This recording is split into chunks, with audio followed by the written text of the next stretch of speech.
Can you guys hear me okay? Perfect. So you just want me to rip, or you guys going to ask some questions? No, you can rip. Well, if we got some as you go, or at the end, we'll Sure. go. If anybody has questions, please type them in the group message. Don't unmute. Please, don't unmute yourself. It's a nightmare for all of us. So if you have a question, put it in a group text. Mike, myself, or Jamie will read them at the end. And yes, Jamie, it's all you, bro. Let her rip. Awesome. Well, I'm excited to be here.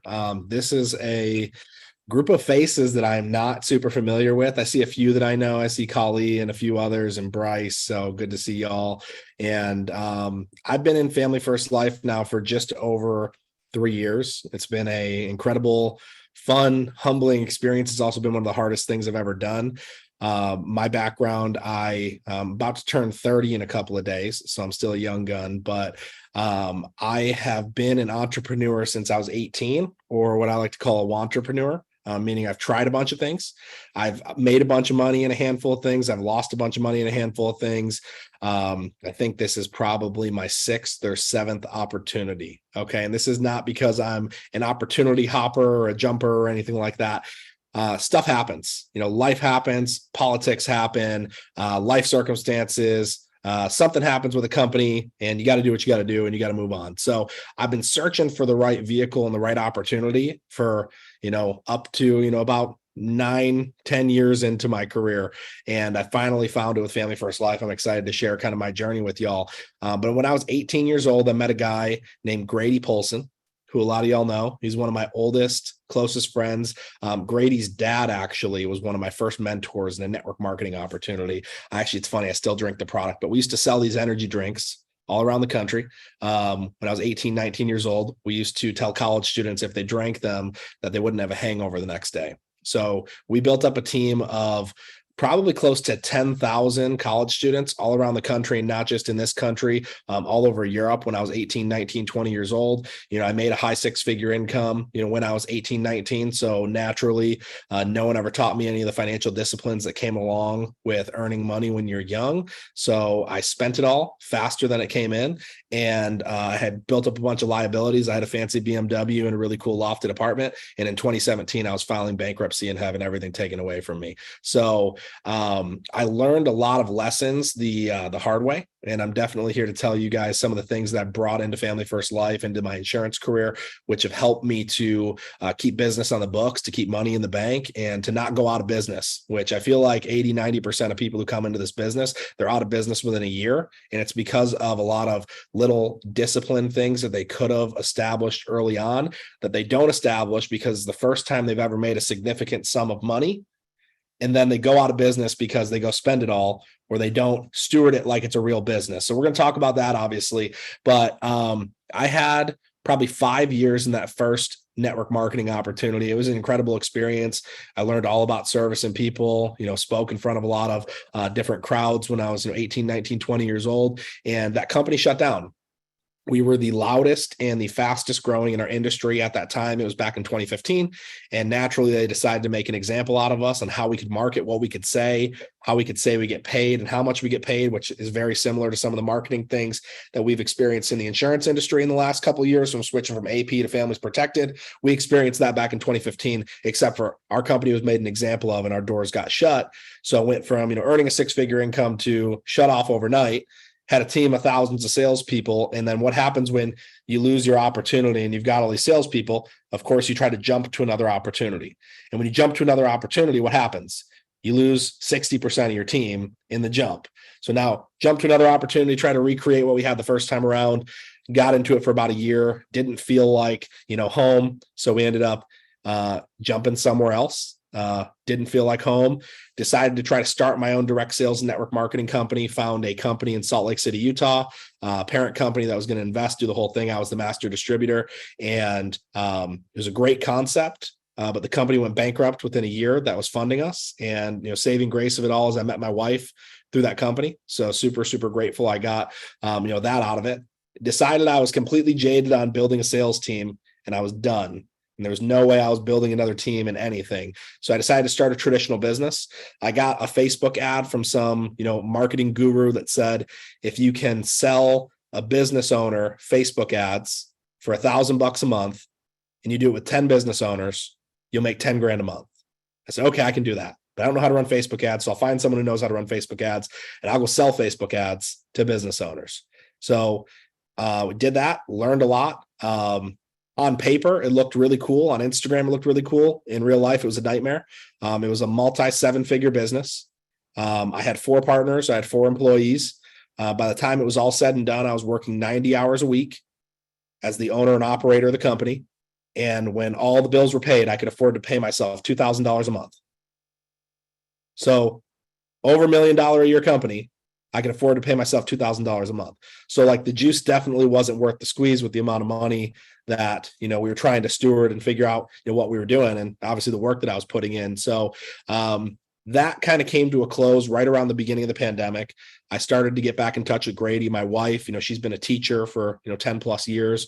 We were living in the Pacific Northwest up in Oregon up until last year. And that's when I got reconnected with Grady. We hadn't talked in a few years. I had watched him on social media, and I saw him on this crazy insurance grind, going and knocking on people's doors and helping them with insurance. And like, I didn't really know what Grady was doing. And I kind of compared what he was doing to like the door-to-door vacuum cleaner, knife sales, pest control, knocking in 110-degree heat. Like I had no idea what insurance sales was. And like never in a million years, like when I was a little kid, was I like, oh yeah, when I grew up, I want to be an insurance agent. So I kind of like looked down on what he was doing. And it's funny because like I'm looking down from my ivory tower, but like my ivory tower was like, I just got done, getting out of bankruptcy, before my wife and I got together, it was right kind of when Grady and I got reconnected. But, I was living in a studio apartment with a friend that was $500 a month that we were splitting, and it was above a gas station in Detroit.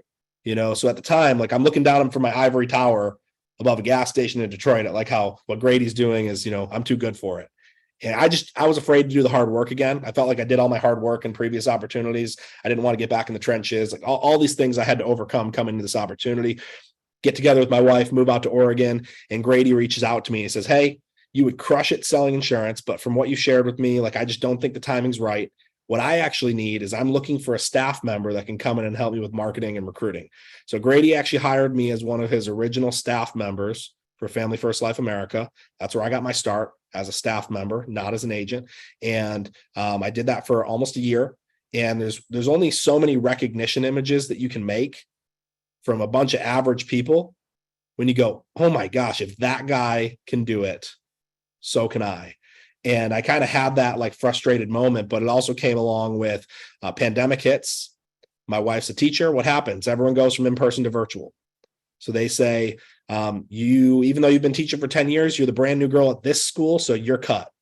So we lose half of our income. And she's the breadwinner at the time. You got to imagine, I'm a staff member, so I'm not making 80 grand a year. I was probably making 30 grand a year. And my wife's making like 60. So we're almost at 100. We lose 60 grand a year.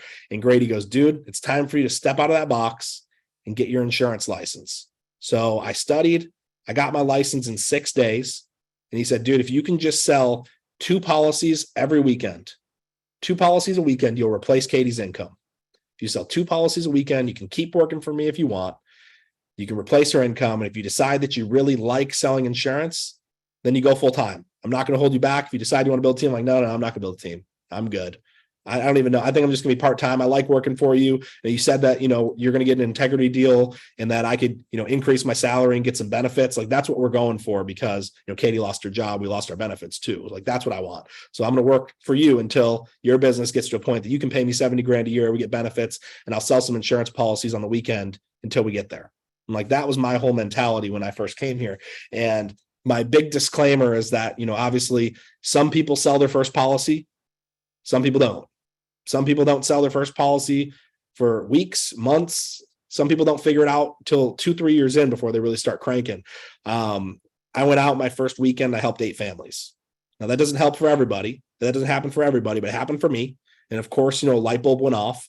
I had also spent 3 years previous to this doing the whole work from home, laptop lifestyle thing, where it's like business on top and boxers on bottom, and, doing Zoom calls with clients and, having my camera off because I'm doing a million other things. I did that. And, I thought that's what I wanted, was like this freedom to like work for myself, to be my own boss. But like, to be honest, I was a really, really bad boss of myself. And like, actually, I was like backsliding in every area of my life and I was depressed. And getting out of my home office and going out and helping people in the home with life insurance, like it gave me like all of my fulfillment and confidence back. Now, I haven't sold a policy in the home for over a year now, so that's kind of where we've gotten to. It's a 100% telesales at this point, but I sat with 2,000-3,000 probably clients in the home in person, over the first 2 years of my career here. Is one of the best things I ever did was getting out of my house and going and sitting with people across the kitchen table and like getting those handshakes and hugs. And like, I think the number one thing that kind of struck me as I got involved in this opportunity was I've sold a lot of things, but like this was the first time when I got done with an appointment that I didn't like feel like, man, I really twisted her arm to get whatever I was selling her. Like, oh, I never left the house and was like, oh, I sold the crap out of that lady. Like, oh, I really twisted her arm and overcame that objection and like, was real, whatever, to get that sale done.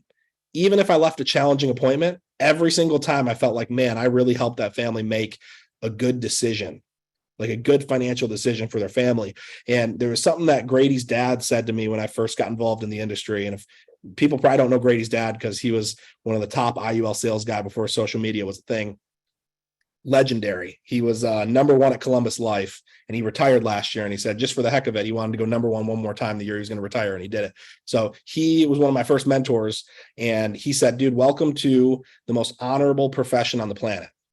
And I was like, what do you mean the most honorable profession on the planet? He goes, at the end of somebody's life, everyone's reaching out saying, gimme, gimme, gimme, you owe us this, you owe us that. He goes, you're the only person reaching back with a check. He goes, just wait. You get that first death claim, you'll know what I'm talking about. And I've had dozens of death claims now, and I definitely know what he's talking about. So again, it made me realize that like what we were doing was truly helping clients.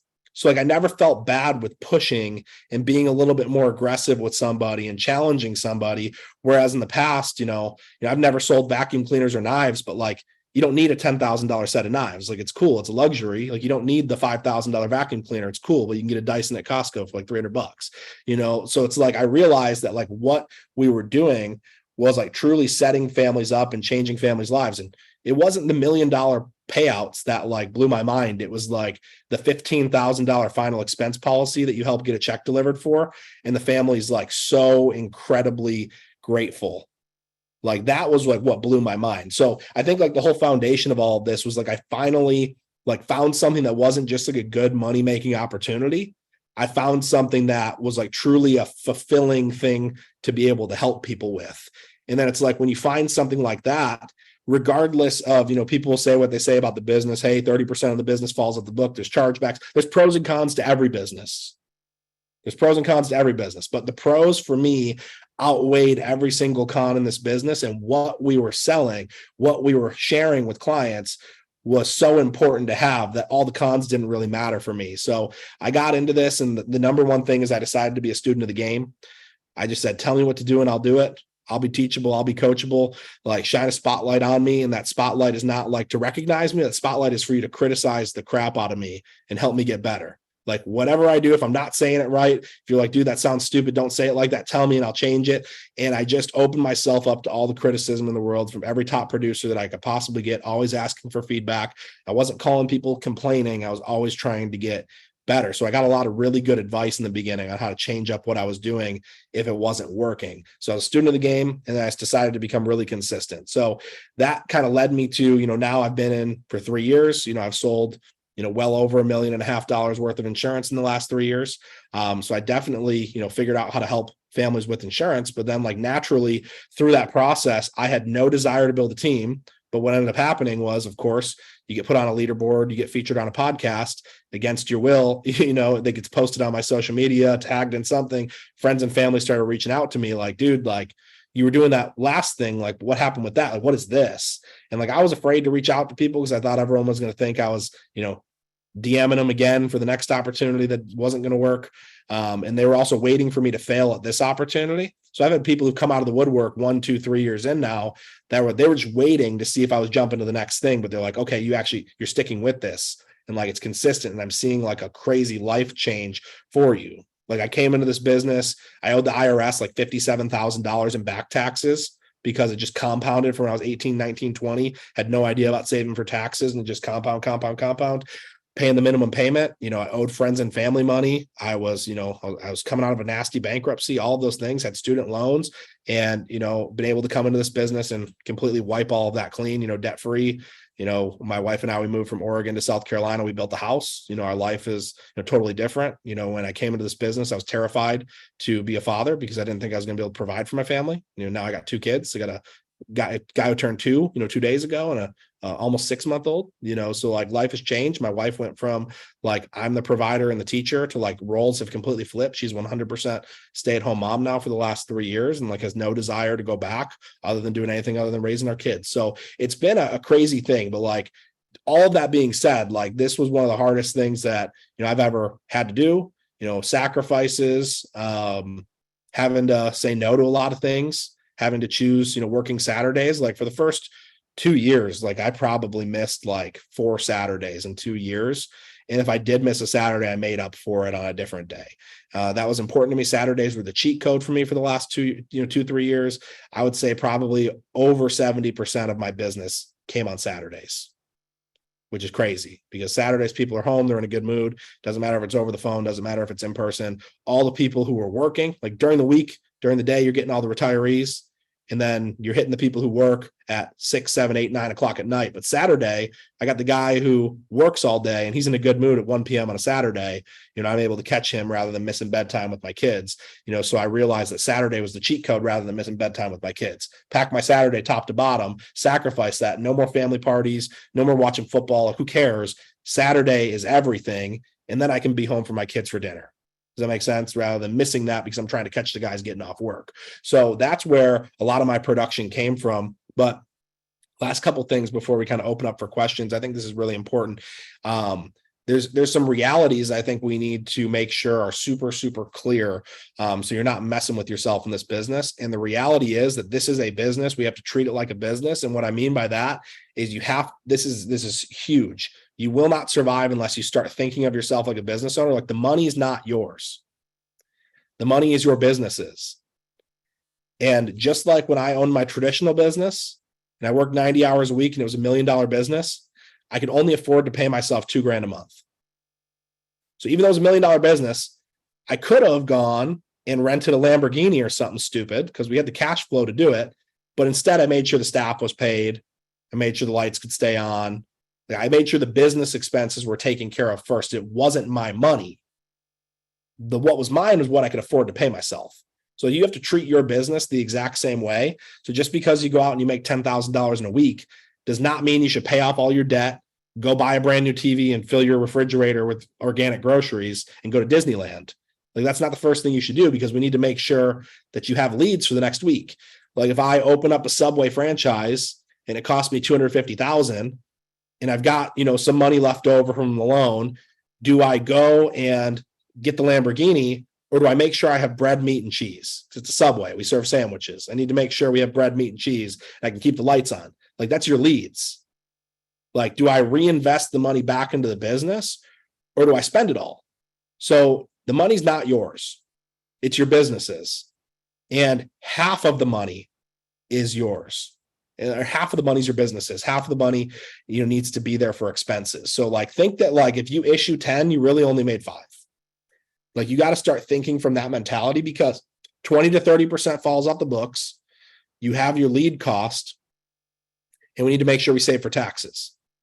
So if you're smart, like this is the first thing that I did because the only reason that I had the wisdom to do this is because I was so stupid in previous businesses. And it wasn't my fault. No one ever taught me. My dad was a truck driver. My mom worked for school systems. W-2. This is the first time I've ever been 1099. I was 18. I didn't save anything for taxes. I did everything wrong. So when I came in here, I said, I'm not going to commingle our funds because it's not just my money anymore. My wife and I are combined on our bank accounts. So my wife and I, we've got a shared checking account and a shared savings account. So the first thing that we did is I went and I opened up a business checking and a business savings. Now, you don't need an EIN number, LLC, S Corp. It was just another personal checking account. I just labeled it business. Same bank, literally just separate bank accounts. And I talked to my wife and we talked about what's going to be the budget for our first lead purchase. And for us, it was $1,500. All right, we're going to take that $1,500. We're going to take it from our personal savings and we're going to move it over here to our business savings. And I'm going to make sure that all my deposits from FFL, from all the carriers, goes into the business checking account. And the moment that I make $1,500, we're going to put that $1,500 back into our personal checking. We're going to play with house money. So I'm not a huge gambler, but if I go to the casino and I got $30 and I go play blackjack and I win $30, I now have $60. I take the original $30, I put it back in my pocket and I play with house money. I don't want to play with my own money. So the first thing I did was I appeased my wife by putting the money back that I borrowed from our personal savings. And then everything else stayed in the business. Now I went and helped 8 families. So now you got to imagine I issued 8. I got paid like 6. I took $1,500 of it and I put it back in our bank account. So what did I have? I had like $3,500 left over. Now, did I go and immediately go and do some crazy, grocery shop and buy a TV, go to Disneyland? No. I said, this is a business. I need more leads next week. And 20 to 30% of everything that I write is going to fall off the books. So I had a rule that 30% of every single deposit, no matter what, was going to go into my business savings. It didn't matter if it was a $3,000 deposit or if it was a $3 deposit. 30% of everything that I write is going into the business savings account. Now, I did this for a handful of reasons because I never saved for taxes in my life. I wanted to make sure I oversaved just in case. I knew that there's no way in heck with all of the write-offs that we get that I was going to have to pay 30%, but I did it anyways because I knew there was going to be money extra left over there for the days when I had a chargeback, for the days when I didn't have a lot of deposits.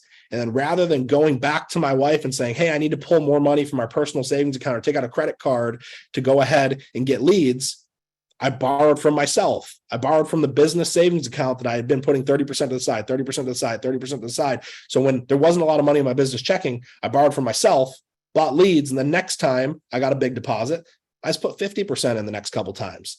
And I just didn't increase our lifestyle for a while. So like the first year, my wife was, substitute teaching and we had one car.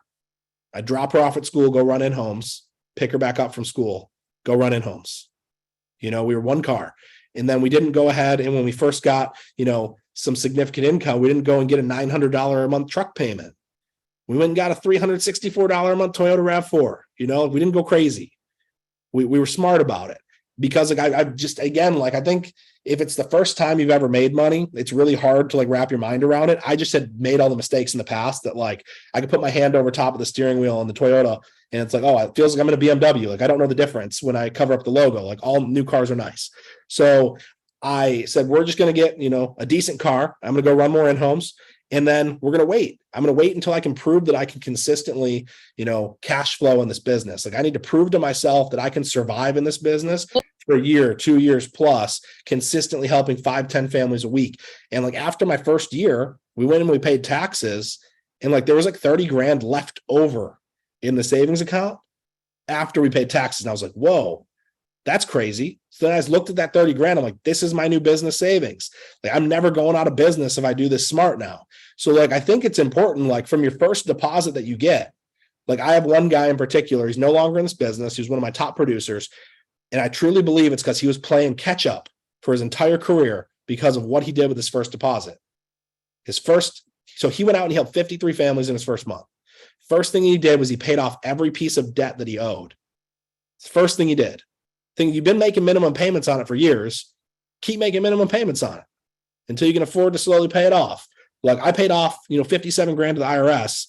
I did all that, but I waited 2 years to do it. I did it slowly over time. He paid off everything. So then he was playing catch up the entire time, constantly trying to buy leads, pay off a chargeback, buy leads, pay off a chargeback. 2 years, he's out of the business.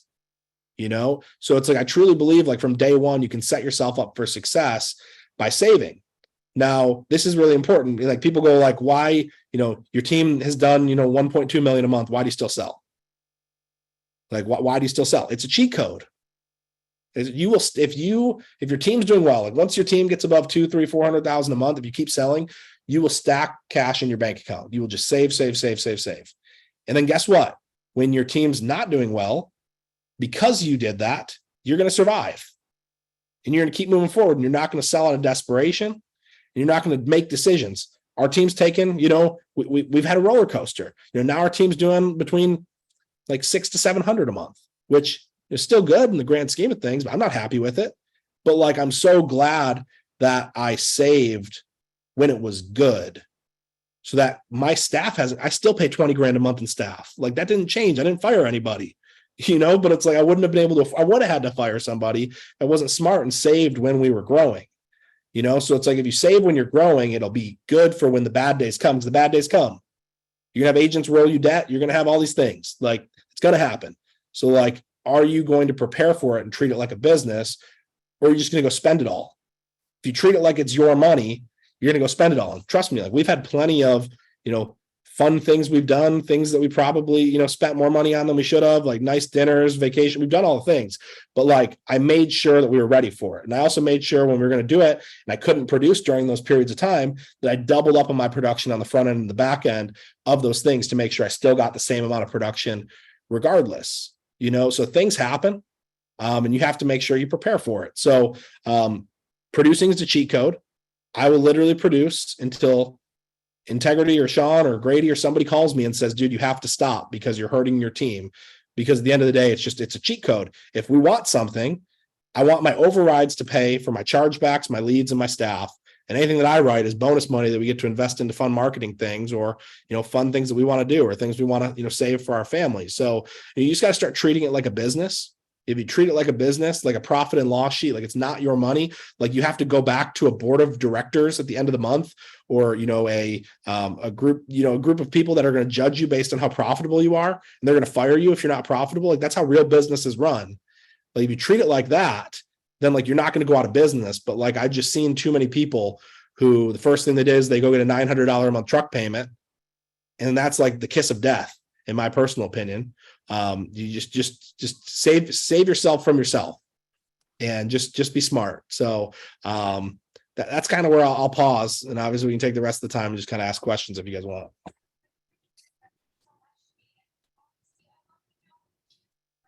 Mike, you going to? He might even be out. So Jamie, let me ask you this, because what you just talked about makes obviously so much sense, and I think for most people, and we see it so often, them get their first few checks and they start living up to the checks that they're making, like that they've made 3 times in their life, instead of living off of the checks they've made for the majority of their adult life, right? And it's easy for you to see that you've made the mistakes. It's easy for me to see that I've made the mistakes.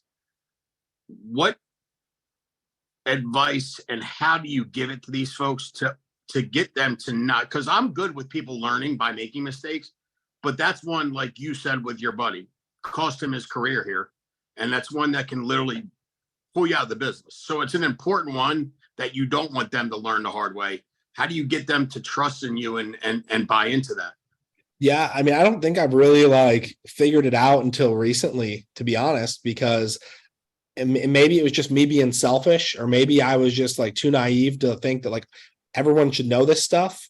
But like, not everybody has had other experiences before this. So, I didn't, and also like, I was so naive that this was the greatest business on the earth when I first joined, that anybody should join and anybody can make money.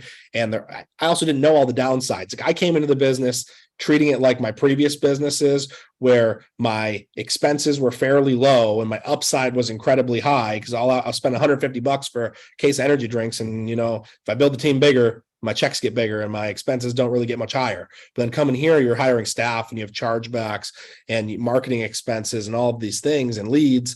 And it took me a second to figure that out.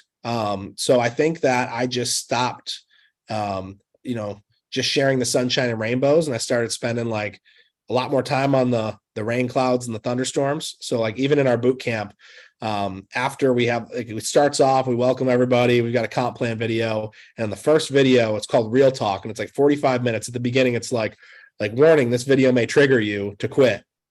And it's like, our goal literally is like, if you finish this video and you don't quit, at least when these things happen, you don't get to say, no one told me they were going to happen. Right. And I don't think that that's the end all be all. But I really do. I had an 18-year-old guy come to my office the other day. He was so excited, bouncing off the walls. Like, he had that, that naivety that I had when I first got into business of like, I'm going to be a millionaire, because like, I figured it out. And then I told him about all the things, and then he got scared and he didn't join. And I'm glad he didn't, To be Right. totally honest, he's like, oh, I can't handle chargebacks. Like, no way. Oh, business expenses? I didn't realize there was expenses. Like, oh, no. So I think I'm being a little bit more selective of a gatekeeper when bringing people in.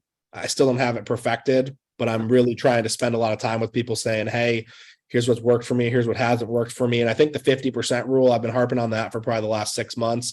The 50% rule, like 50% of your money's yours, that saved me in this business, because you got to believe, like, you get a big charge back, a big roll up, a big debt. Like, that stuff recently happened to me. I had a team leave for another company, it lost me a lot of volume. Like, stuff happens. Like, I'm not afraid to share that stuff because it is a business. And like, if you're afraid of that stuff, like, it's not the first time a team's left me, probably won't be the last. So stuff happens, and you have to be you got to make sure that if you're going to have high expenses to run a big business, that you save for the hard days. Well, dude, in most businesses, if they run at a 30% spread or run rate, that's really, really, really good. Yeah. And you're 50%. That's a 50% run rate. That's, I mean, 98% of the businesses out there would take 50% run rate all day long and twice on Sunday. So it's not that abnormal. So I'm with you 100%. How are you getting agents? Can you share? Would you be able to share that video? Yeah, I could pull it up. That'd be awesome. Yeah, you don't have to do it, but if text it to Mike, text it to me, that'd be great. We'll share with everybody. How are you getting agents started? What's your system, or what's your process of getting agents from contracting to writing business? Yeah, I mean, great question. So obviously, a little bit more of a selective interview than we used to have. It used to be, hey, you can get a license, you don't have anything on your background, all right, you're in, great. Now it's a little bit more of like, what's your financial situation? How much money do you actually need to make? Like, let's kind of reverse engineer that. Okay, what are your bills? $4,000 a month. Okay, you need to issue like 15. Like, I'm just like overestimating the crap out of it, because I'm like, it's not, if I just help 4 families, I'm gonna be able to pay my bills. No. How are you gonna pay for leads? How are you gonna deal with chargebacks? Like, I'm 2 to 3xing whatever they need to make and issue paid. That's really important. And then breaking that down with them of what that's going to take. Also getting really, really clear with an agent that in-home is easier than telesales. If you have the ability to do it, you should start that way. We just did an entire, I had my team call, an hour ago or hour and a half ago, whenever that was. And I was just sharing with people that, like, when I do my telesale, it's just, I kind of close my eyes and pretend I was sitting across the table with Miss Mary. I'm just doing my in-home over the phone, but like, they can't hang up on you in person. Like, if I say something wrong over the phone, click by. I've only been, I used to be able to say I've never been kicked out of a house, but I've been kicked out of 2 houses. Very rarely are you going to get kicked out of a house versus hung up on the phone. So if someone says they're adamant about doing telesales, very, very clear with them the amount of repetition that's going to take in order for them to do XYZ. Very, very clear with them that if they're not on live dials, unmuting, getting criticism, if they're not coming out to a lock-in, they're not going to have an easy time figuring this out.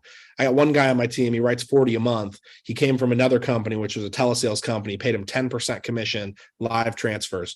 And it took him a year and a half to figure it out with no mentorship. But like, he did the hard way. He took thousands of calls and eventually figured it out.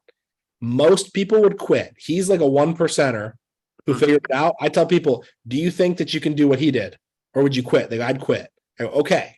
So rather than banging your head against the wall in your spare bedroom, trying to figure out how to sell insurance and quitting in 30 days, why don't you get incredibly uncomfortable for like 6 days and unmute yourself, get out in person, like whatever it is, but like, be so like, stop trying to do this by yourself.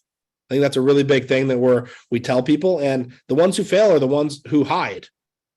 They're the ones who don't get feedback. They're the ones who hide from their manager, and they don't tell them what they're doing, how they're doing it. They try to figure it out themselves. So I think it's just super important to get people plugged in, camera on, unmuted. And I'm at a point now where myself and one of my top managers, we have our live dials. If people try to call me during the day, I don't answer. I say, get on live dials and ask me to go into a breakout room, because that's where I'm going to be. Like, if you want to talk to me, join live dials and we'll jump in a breakout room. That's it. Like, I'm not even going to answer for the most part, because if you're not on live dials where we could be talking anyways, what are you doing? Right. You're by yourself. So I think just really harping on how they need to be plugged in or they're going to fail. And if they do fail, it's their own fault. But I guess from a more practical perspective, of course, we're doing like a lead strategy session. We're breaking down, what's going on in their backyard, versus statewide.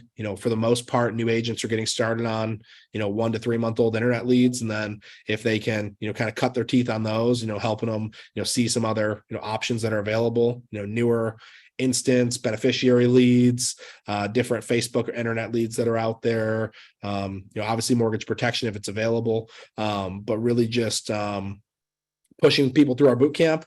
One thing I learned from Marissa last week that we're really going to start implementing is, kind of as earning agents, if they don't complete some of our initial training, as earning people, if they're not getting on live dials, unmuting, showing their face, doing all the things. It's just, how can we help you? Like, you're going to hurt yourself in the long run. So biggest thing I think is just figuring out why they're doing the business, how much money they need to make, getting really clear on a game plan of what they're going to need to do to make what we talked about them making, and then figuring out a lead plan for them, whether that is, them purchasing all their own leads, or, them, doing some sort of a lead share with me where they're going to split their commission if I'm going to help them with leads, and just getting super clear on the activity and the expectations, explaining to them that nothing's required, but everything is strongly recommended.